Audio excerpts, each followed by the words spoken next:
Brian Powell of iRun Far here with Sage Canaday after his second place finish at the UROC 100k. Congratulations, Sage. Oh, thank you. First 100k. Yeah. How'd it go? Oh, it's a long race. I kept looking at my watch. I was like, when's this going to end? I mean, things start hurting and you got a long way to go. You got to toughen up. So it's a good experience overall. Yeah. I talked to Max a little bit about some of the mishaps earlier on, going out too far to turn around, missing a turn after that, and going out maybe 4 to 8 minutes out of the way. How did that affect you? Because you don't, if you run a road marathon, that's never going to happen. Yeah. Well, the first mishap, everyone kind of grouped up and we're like, okay, we'll wait for everyone, and it wasn't like that far. Yeah. The second mishap, probably Max and my fault.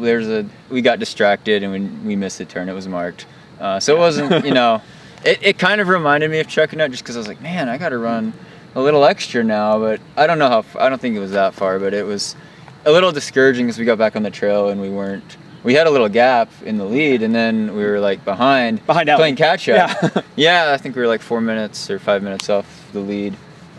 So I was like, I got to be patient and just try to slowly work back into it. But it was, you have your ups and downs, so you just got to deal with what, goes and try to make the best of it. So that's what we did. Yeah. It worked out. It did. In terms of how the race played out, you were with Max for a while.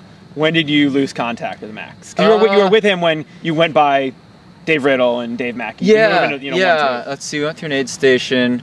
Riddle, Mackey. I think McDougal was there. Yeah. And then I think it's like 30 miles. Max starts moving on the road.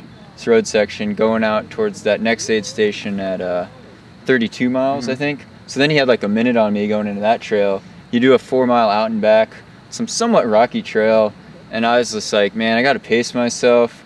Max looks really strong. He's moving away. Like I just got to make sure I could, get to the finish line without walking. So yeah, I just, I couldn't go with him, and he just kept pulling away. And I saw him on the turnaround at the out and back, and I could tell like I think he was like 4 minutes ahead of me at that point. I was like, I'm not going to catch him unless he blows up, and he finished really strong, so he kept opening up that gap. So yeah. Did you have any low spots during the race? Oh yeah, definitely. Probably around that time at that turnaround, because I was still, had a long way to go. I was looking at my watch, and I was just worried about the last 20 miles. But it'd come and go, because then you'd feel good. And then coming down some of the rocks, my feet kind of hurt, and I was like, man, I just want to get back on the road. Yeah. So, and then the last 2 miles coming up that hill was just, How was the road section brutal. there? Yeah, I mean, I like uphills, but at that point, everything hurts. You're exhausted, and you're just like, get me to that finish line. But once you get to the top, it's great, because you're just really close. You're there. Yeah.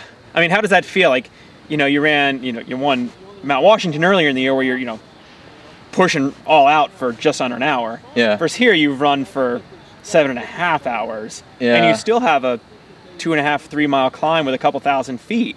Yeah. How does that feel different? What is the difference there? Oh, it's a lot different. Yeah. I mean, Mount Washington's just, it's a 7.6 mile race. So you're not hurting as bad going into the start of the climb.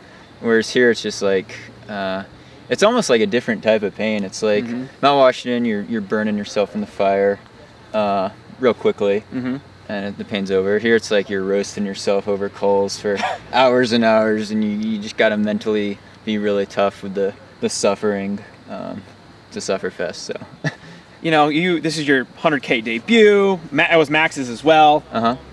And you beat some really outstanding veterans of the sport.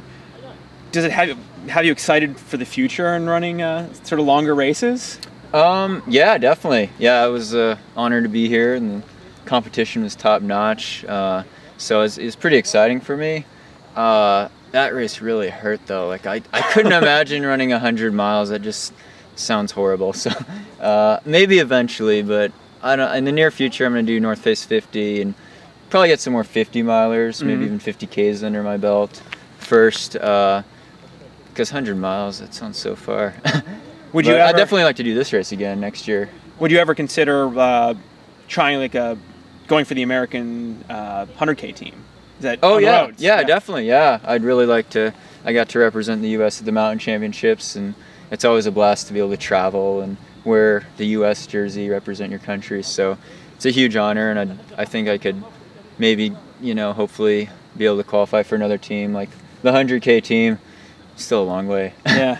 And talking to Jorge Maravilla, who has a little more experience than you in ultras, but not a whole lot more, he was telling me that one of the things that he's had to learn is how to be able to push himself, you know, after hours and hours of effort, and like really keep that intensity going, where you just kind of want to back it down and jog through. Does this, you know, having such success here today, give you confidence going into the North Face 50 to sort of try to hang with that lead group? Oh yeah, definitely. Yeah, because it's a shorter race, so that probably helps. So yeah, I do feel more confident, and you learn a lot with each race. And it, you know, you have your ups and downs, but I probably train a little differently too. I felt coming from Italy 4 weeks ago, racing the 14K, like I probably should have done more volume going into this, but you know, I was able to get through it without bonking. So is that you're going to be planning before North Face 50? I'm probably gonna take a little break now because I'm so beat up. But yeah, I'll try to get my mileage back up like when I was doing marathon training. Like for you, what does that mean? Triple digits, okay. 100, 120. Getting some good long runs. So it's a lot of fun. You got to enjoy the training, the process, and get excited for the next event. Totally. Well, congratulations on this event. Oh, thank you very much. See you out in San Francisco. Oh yeah, I'm excited. Take care. Yeah.